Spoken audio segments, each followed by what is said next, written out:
Hello YouTube fans, here again. Why not? Why not? Du, du, du, du, du, du, du, du.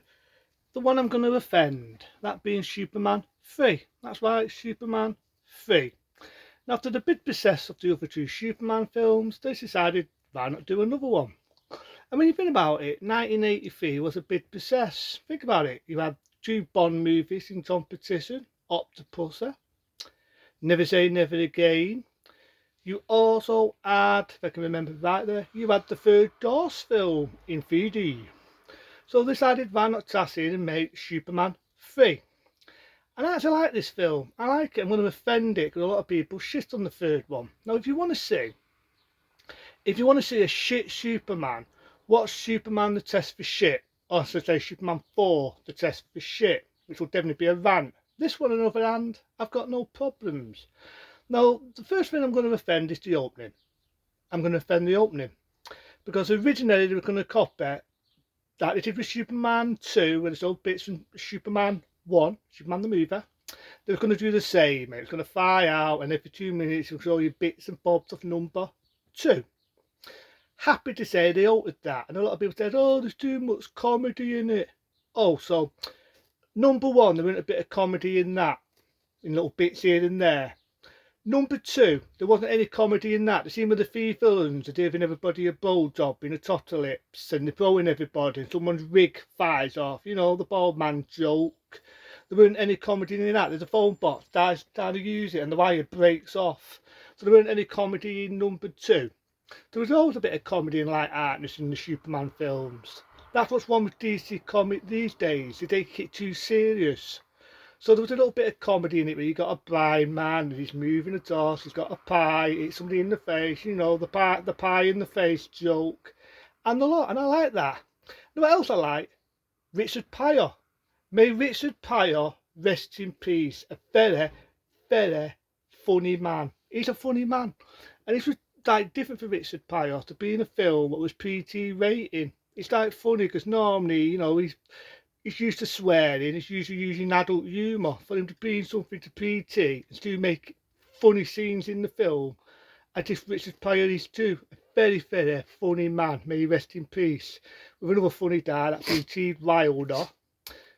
Not seeing them anymore is heartbreaking. So it's refreshing to see Richard Pryor in a different type of film for him, being a cheesy comic film. So I like that. So I offend that. I do like the bird with the big boobs and the blonde hair. That's that soft cheeky voice. It always reminds me of some a girl I've got in one of the porno films I've seen. So I like her. Yeah, there went a lot of Lois Lane, and I heard rumours at the time. I heard rumours that they had an argument at the time, and that's why there weren't a lot in the film a lot. But I don't like that. I like the idea that Tart 10 has a new love interest, and he goes back to his old town, and he meets the girl of his dreams again. He meets a guy who's a bit of a dick, and I don't like that. I don't like that. It's different. It's professing.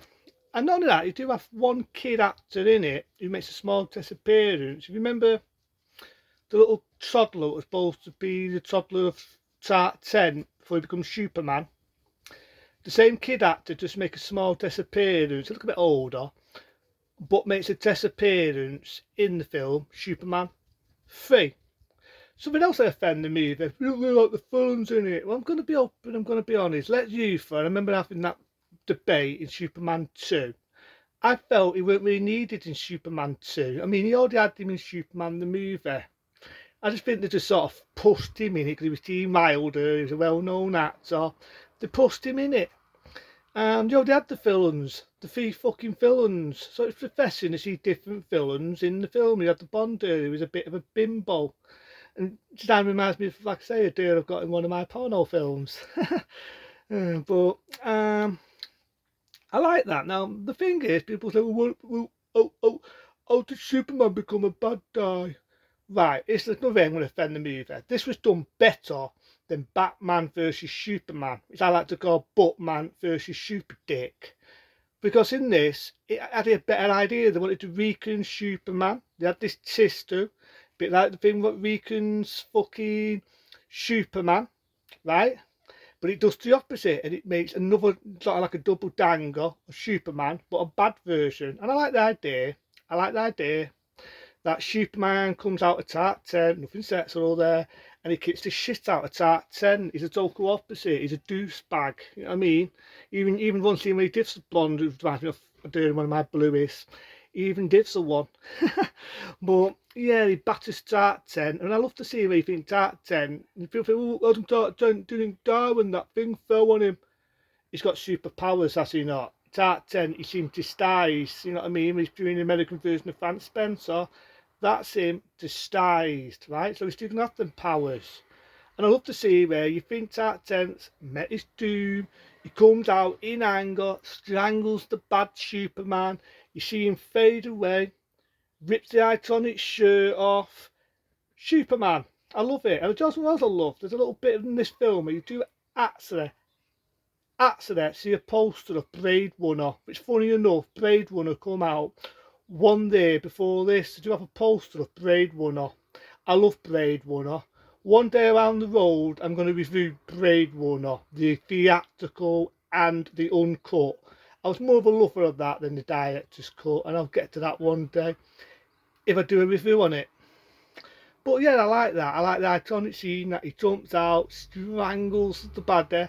And I love to see where they have to computer game of Superman. Yeah, it's a bit thingy now, and it's a bit, you know, champy, and you see it, and it looks like, you know, the old graphics. But I like that, you know, it has an old school feel to it.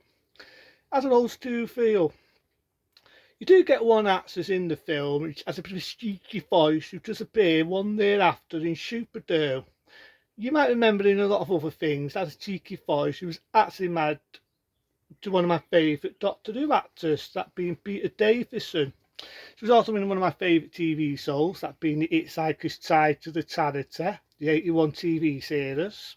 She does have a sort of an appearance in the film, and I like that. I like the bit it has comedy in it. It's a lot light-hearted, because I always felt that Superman 2, even though it had humour and had art to it, there was some darkness to it, you know what I mean? The scene where the three villains kill the astronauts, and they're attacking people, so it had that darkness to it. This one was more light-hearted. I like Richard Pryor, because there's too much humour with him. You want to see humour what's done shit? Do you want to see humour what's done shit? What's fucking Superman 4 with this lad in it who is so fucking annoying? That has to be a dude. Yeah, dude, that's really true, dude. The worst is acting I've ever seen. That is shit acting, trying to be funny. Richard Pryor was tougher. For him to not swear on anything. Like the scene where he's in the job centre, and he's, you know, when this woman's being basically a bitch with him, basically telling him he's not getting his DOS. There's humour there, there's humour in the bit where he's in a computer room. There, it's an old computer place, and he's doing, but he's done, that's what I like about Richard Pryor's character. I like the fact that he's a rich kid, he's good on computers, so he gets used to make the ultimate computer, and you get that woman to get turned into that robot. Superman finds its weakness, destroys it, and he sees that Richard Pryor's a dud die. I mean, he's been used. The villains get the berserk, they get arrested, and Superman fires off again to save another day. And in my eyes, this sort of ended it like this. They sort of ended it.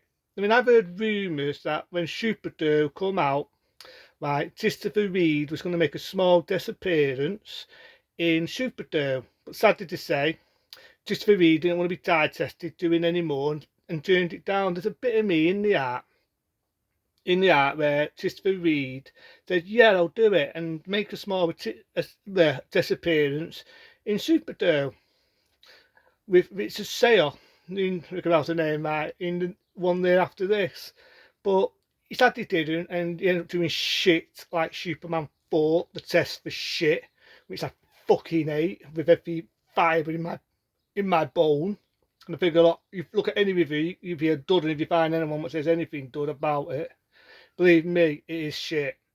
But this one, I can't boo-hoo it, I can't call it any names, I can't call it anything under the sun. I actually like Superman 3, and I defended it. I think it's a dud film. It's a worthy third one. They should have left it as Superman 3. Add a dud film to it. You know what I mean? Add everything. You know what I mean? Add everything. Yeah, I know that the actors we all know we buried Lois Lane, may she rest in peace, isn't in it as much as one, isn't as much as in it as number two, but what else could they do with that character? You know what I mean? She lost the memory when Superman tissed her, she lost her memory, so what else could they do? I mean, what else could they do with the character? You know what I mean? So it's one of them. He saves the day. That's Superman 3, and it's a classic. Into them. I'll see you soon.